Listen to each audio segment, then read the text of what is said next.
So here we are. I have a much better photograph now, a little tester piece and my spare sheet of paper. We're going to start off by mixing our paints. So just put a peanut-sized blob of the 5 colours in the centre of your palette.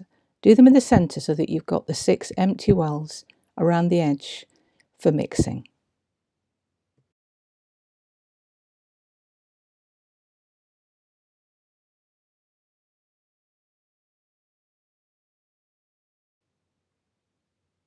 The green seems to be a little bit hard in the tube. That shows you how often I use it.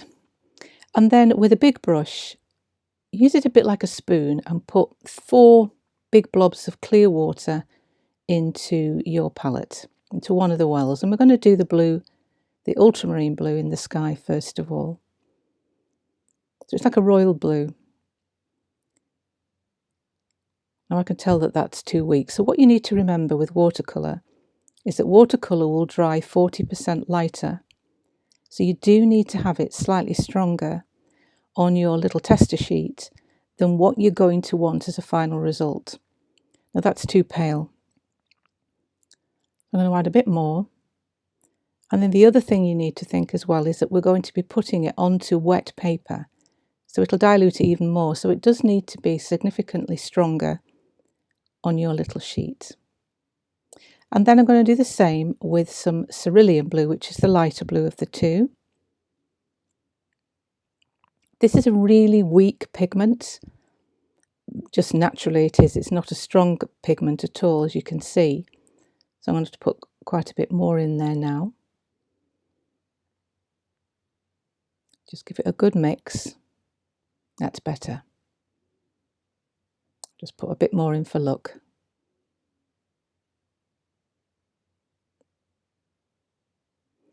And what I'm actually going to do, I should have done this after the ultramarine blue, is I'm going to now transfer those colours onto this bigger sheet. Now I've gone down to a number 6 brush, and it's a good opportunity to practice your brush skills really. So try and get a really nice straight sided square.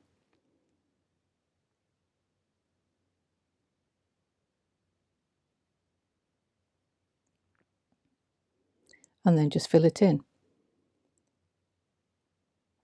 I almost get a blob of paint and push that blob about.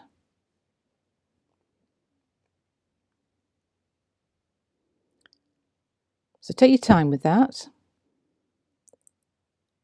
And then I'm going to wash my brush and dry my brush, and it's important to dry before you go into your next colour, otherwise you're going to be introducing more water. So get into the habit of washing and drying your brush before you go from one colour into another. And do exactly the same with the cerulean blue, and just fill in that very neat sided square.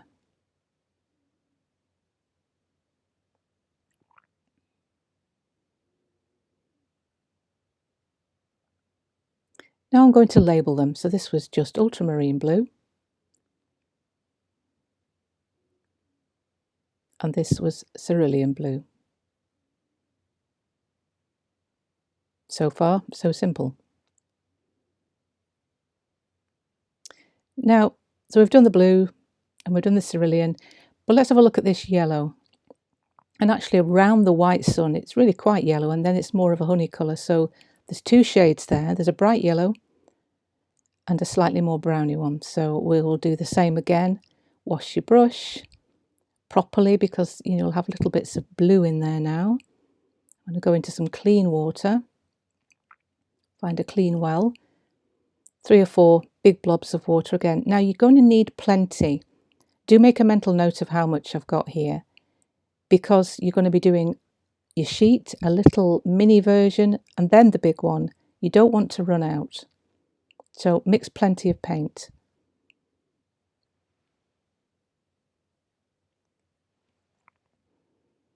That's okay. And then I'm going to put another 3 or 4 blobs of water into the one next to it, and I'm going to put some more yellow in there. But into that, I'm now going to add some burnt sienna, which is the brown, and that will make it more of a honey orangey colour. Do a little bit at a time.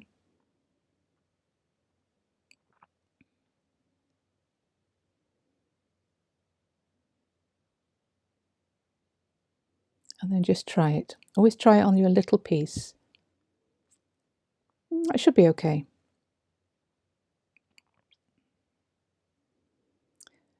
And then clean your little brush, your number 6, and do the same again and put 2 squares onto your planning sheet. Start off with your yellow.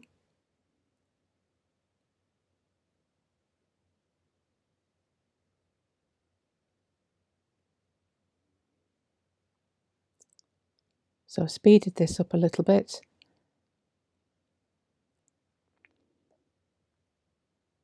And then when you've done that, you just need to label them. So the first one is fairly straightforward.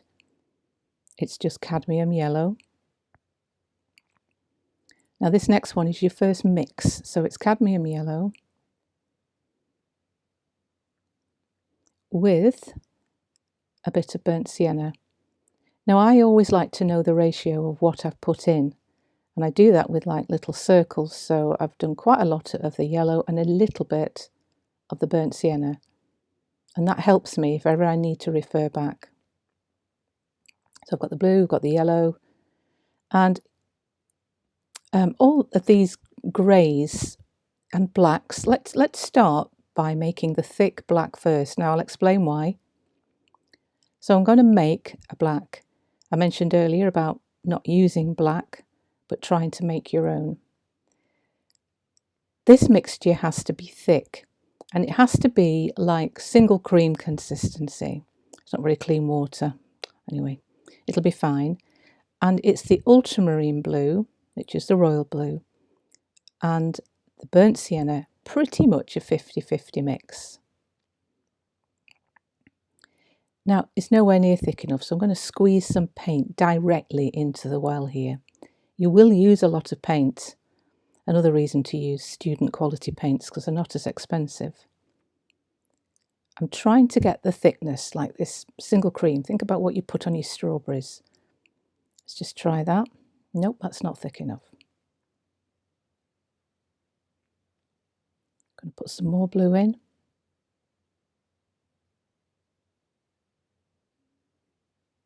And don't rush this process, it's really important. Let's get some brown in, let's see what it's beginning to look like. So I'll put some burnt sienna in. You can see it changes to a navy blue. So if ever you want a navy blue, that's what you would do. The colour's getting better, but it's still not quite right. That's better. So I'm still going to put some more in. A bit more of both probably, until you get that thickness. That nice gloopy single cream consistency. And then transfer it to your sheet.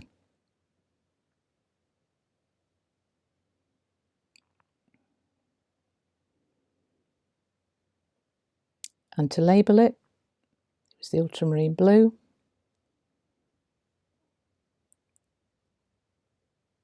With the burnt sienna. And approximately a 50-50 mix.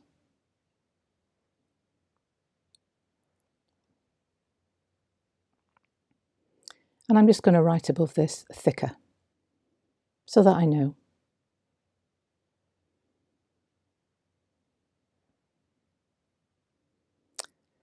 Now, these other colours are just a weaker solution really, they're paler, so all I'm going to do is I'm just going to dilute that.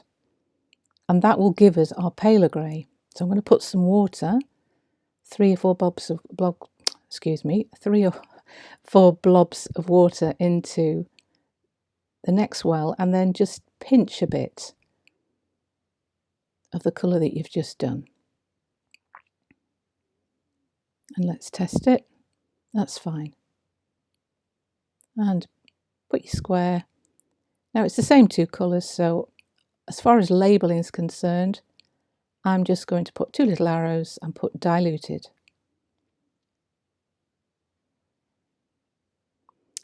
Now these two are slightly different in as much they're more of a browny grey. So I'm going to make another thick solution. You see, we do need the extra palette. Sorry about that. So you might need to get some little plates. You'll need an extra 3 wells. So whether you use, like, I don't know, jam jar lids or something. But this one is going to be a thick mixture again, but more brown this time. So I think for all intents and purposes for the use of this actual demonstration, the very thick black I'm going to call black.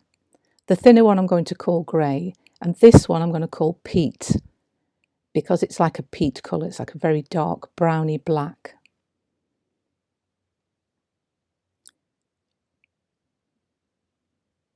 Still not quite right. Just take your time.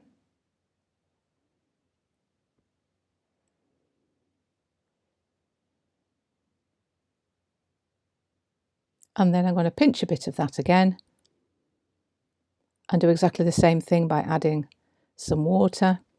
And we'll call this one a brown. So for the rest of the demonstration, if I talk about brown, that's what I'm talking about. If I'm talking about peat, I'm talking about the thick brown one. Grey will be the thinner one, and black will be the thick dark black, which we made at the beginning. Pop them on your sheet and label them, and this time it's the burnt sienna and ultramarine blue, but more brown than blue. Now the final colour is the emerald, because if you can see here, you can see that little bit of green that I was talking about. So let's just mix that. Viridian would do as well if you have that. And I've not left an awful lot of space, but I'm just going to squish it into this little end bit, put a nice little rectangle in there, and then just label it emerald.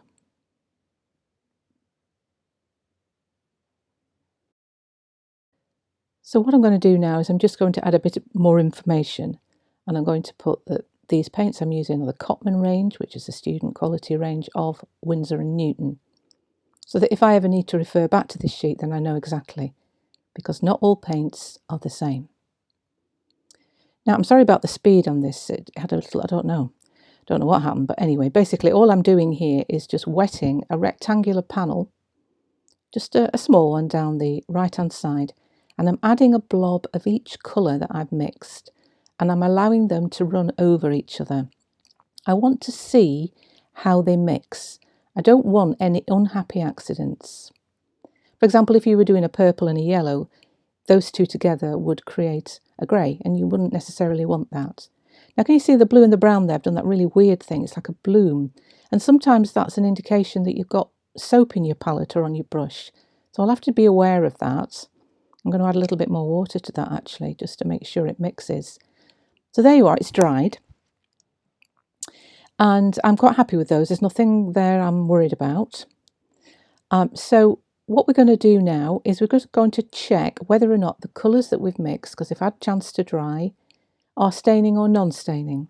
And you just do this by getting a damp brush, and you just go backwards and forwards until the paint moves, and then lift it off. Now that's clearly non-staining, and that's what I actually want. I want all my colours to be non-staining. Now I know that all of these will be non-staining, except I'm not sure about the emerald, because it's not something that I use very often. So it'll be interesting to see at the end of this whether the green lifts or not.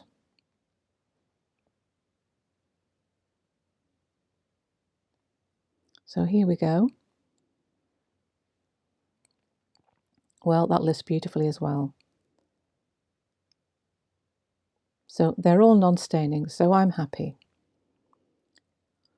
Right, so we've got all our palettes ready. We know what they're going to look like when they're all mixed together. And now we have to do a little mini version. you know, don't get bogged down. You need a few rocks. Be careful about the horizon. Don't make it halfway. That's poor composition. Try and think about thirds. So I'm going to just draw an outline, similar proportion to what my painting is going to be at the end. That might be a bit short, but it's fine. And then think about thirds, as I said. So just split maybe that area up into 3, and then that's where I'm going to put, on that top third, I'm going to put my horizon line. Let's do the same across the top here, because the focal point is the sun really. So let's put the sun on that third there. And then I'm going to just quickly sketch in some of these rocks.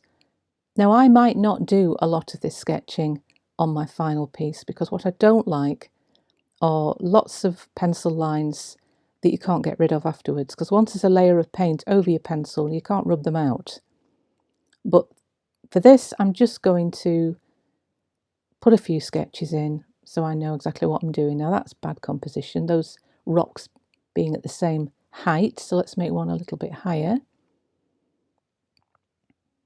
And let's just make a start. I'm going to rub that sun out actually, because I don't want a line around there. And I'm just going to wet this top area just with clear water. Now I'm going to bring it down further than the horizon by a good centimetre, couple of centimetres, because the rocks will sit on top of the colour and the sea will, because they are both darker than the sky. I'm going to start with the yellow. I'm just going to put that bright yellow around that white area. I'll lift off some of the sun afterwards. And then I'm going to go in with this honey colour. And I'm just plonking it anywhere, really, just looking at my picture. The whole time your eyes should be flicking backwards and forwards to your photographic reference. You can go over the rocks, because the rocks are going to be darker. And remember, this is just a working sketch. It doesn't have to be brilliant. Then I'm going to start with the ultramarine blue across the top.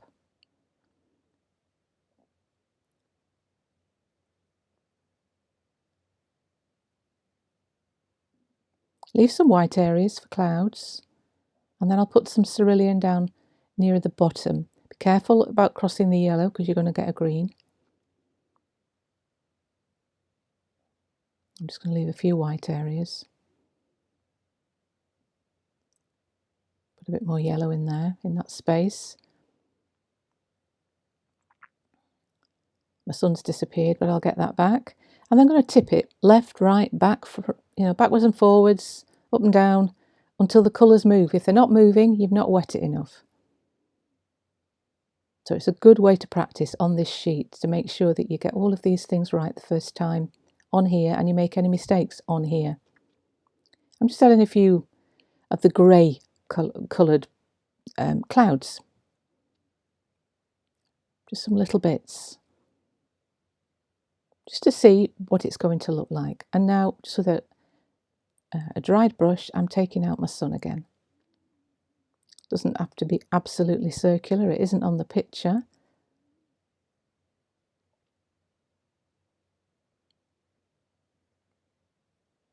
And then with a little bit of salt, which will create a bit of texture and a bit of a pattern, almost like spray of sea, I'm just going to put it in this little area between the two rocks here, and then allow that to dry.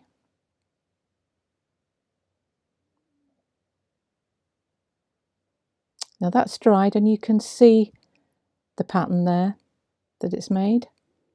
So we'll start with the sea, and I'm going to use the grey.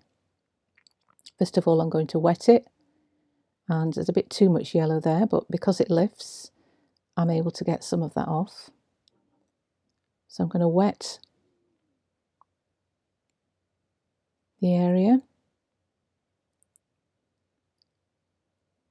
and then with my number 6 brush and the grey, I'm going to start a nice straight line for the horizon.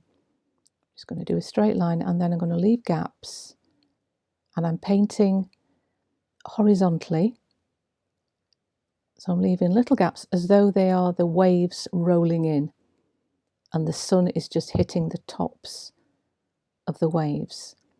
It's difficult when it's so small, it's fiddly, but it'll be so different when we do the bigger picture. And then I'm going to add some more salt in that same area. Now while that's drying, I'm going to do this rock over here, or this cliff face on the right.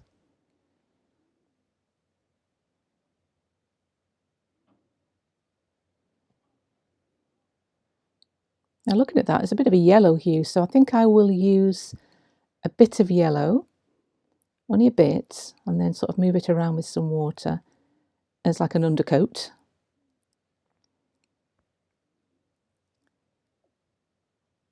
And then with the light brown, I'm going to start putting in some of the shadowed areas. So you have to keep looking at your picture, but leave some of the nice light areas. And then I might put a little bit of the grey at the bottom to indicate a bit of the sea again. Now, using the peat colour, I'm going to do some much darker shadows now.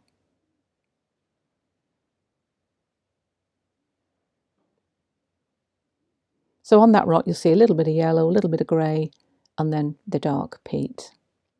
It's all been done while that area is wet. I'm obviously going to explain all of this again when we do the real thing, but this will just give you a heads up.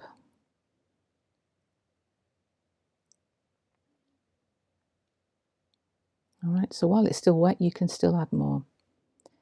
Okay, leave that to dry. So I'll do this middle rock while that one's drying. And I'm going to use the grey for this, which is the pale one. I'm going to apply that first of all. That's like the foundation, the undercoat again. You can change the shape of your rock as you're painting if it's not exactly what you want.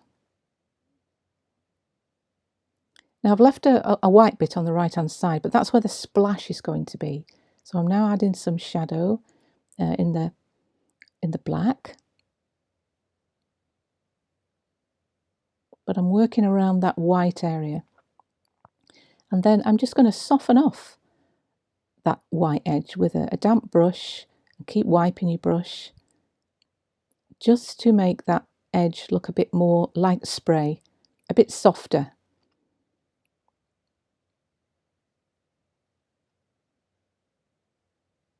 Okay. And take a little bit out of the horizon as well, as though the splash is covering part of the sea in the background. And then add a little bit more salt. You only use a bit, just a few sprinkles, a few grains, just around the edge of that splash. Let's do this big rock here now. So I'm going to use the grey as the undercoat. Sometimes I wet it with clear water first, but at this size I don't need to, but I might do on the bigger one. So get the grey in, excuse me.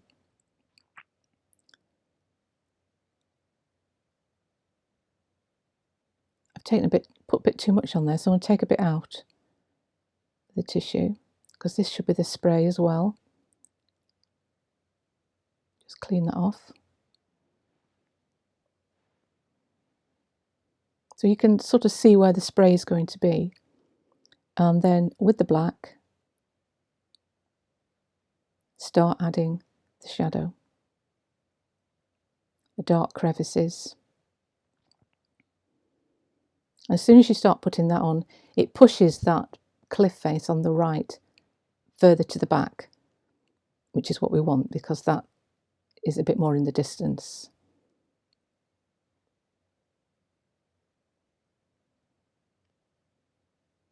Keep looking at your picture.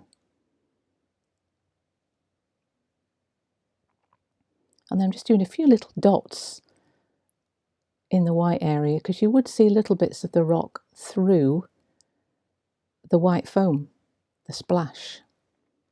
And then soften little bits with a damp brush, get bits off that you don't want.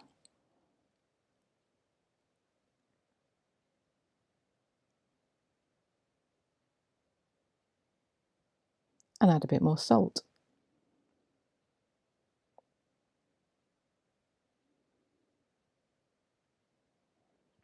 Allow that to dry.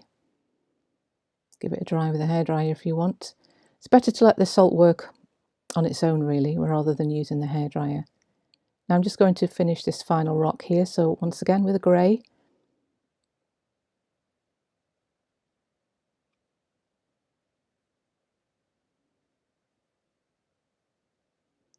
And then what I'm going to do down here is just think about rocks that have like a highlight on them, as though the sun is just catching the top of them. Can you see I'm leaving little white tops? And then I'm going to add some shadow in. So you can put bits of grey, you can put bits of blue. I might even put little bits of green in here to introduce that, so it's not just going to be concentrated in one area. Yeah, let's add a bit.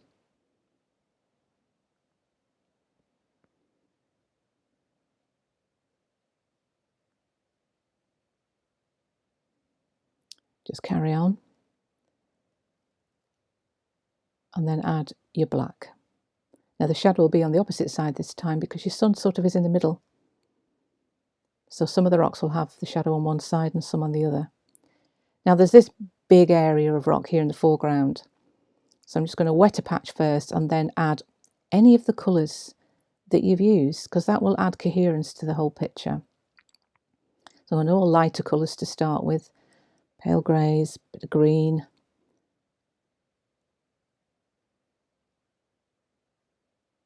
Take your time, keep looking at the picture. And you've got plenty of time as long as you wet it first and it remains wet, and then you can start to add the dark shadows in the crevices.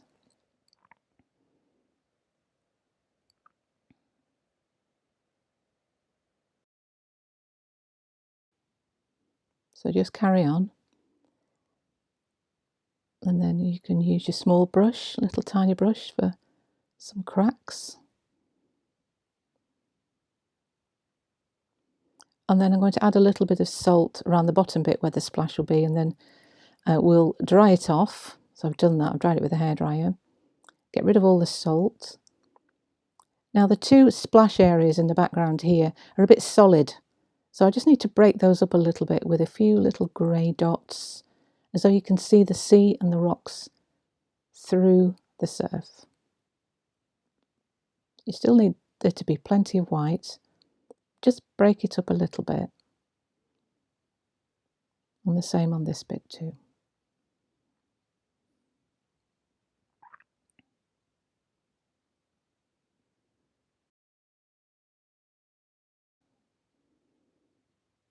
And I'm just going to fill in this little bit of sea.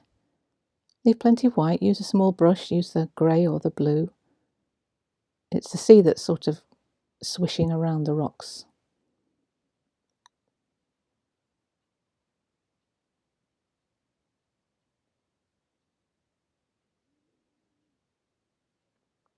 Now I don't like the shape of my rock in comparison. I'm not trying to make a replica, I'm really not, but I'm just going to lift a little bit off and make it a slightly different shape at the top.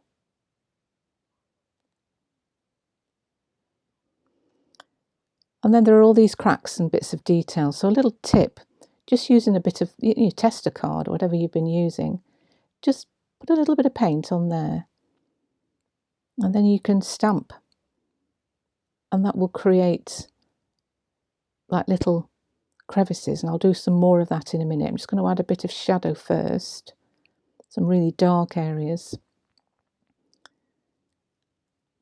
So a combination of using a brush and stamping with a card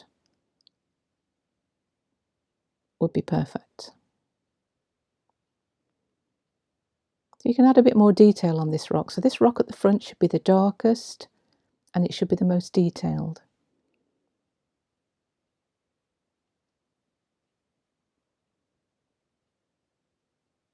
So I'm adding a bit more stamping, printing with a bit of card.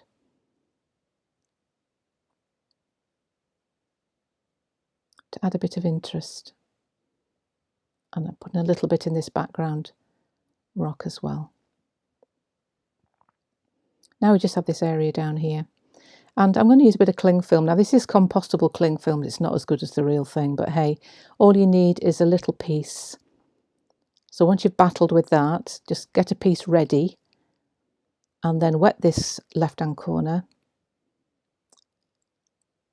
with clear water and then add a little bit of blue, a little bit of grey. That might be a bit too blue actually.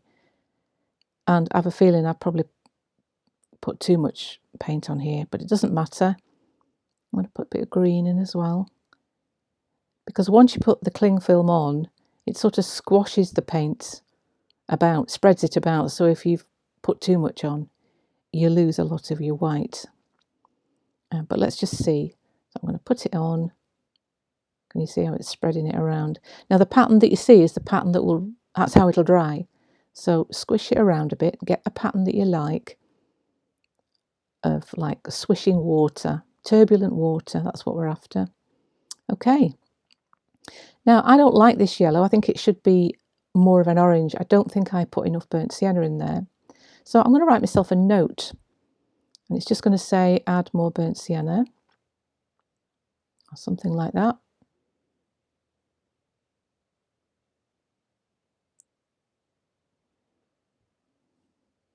And I think I'm going to do it now. I'm going to add some more burnt sienna to my colour.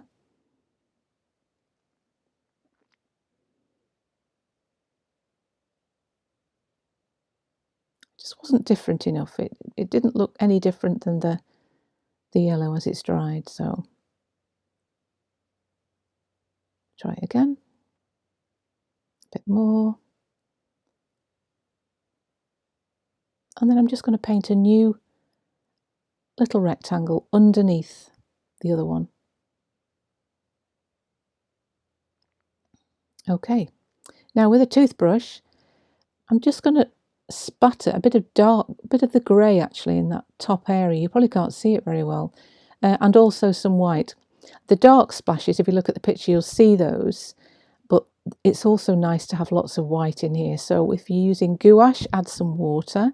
If you're using acrylic ink, use it as it is, but be careful, it's permanent. And then you just load your brush and you tap it with anything, another brush or a pencil. The bigger the brush, the bigger the dot. And a toothbrush can be used again for a fine spray.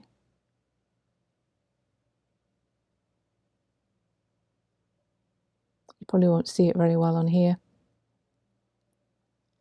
but you just need to practice. I'm going to use a slightly bigger brush for some big dots at the bottom. You'll get it all over your arm and your glasses and your clothes, but it is washable as long as you don't use the acrylic. Okay, so I'm going to add a few notes here that really I need to leave some more white. And perhaps could do with a bit of adding a bit more salt actually. I can make more of that front area when it's bigger. Okay, now this little sunbeam, I'm using quite a strong rubber, almost like an ink rubber. An ordinary rubber won't do. Just put a piece of card up against it and then gently rub. Can you see you've got that little ray of light? And that's an optional extra. Right, now with a chalk, I can't find the best one at the minute, but I'll find it. But you can then just soften edges with your pastel, pop it on, blend it in. You can even pop it on and not blend it in. It depends what you want. But that's how you would finish off your picture, with little bits of white. Cover up your palettes with cling film so they're all ready. And that's what you need to go away and do. Get all of that ready, get your sheet done, and then I will see you in the next session. So good luck with that.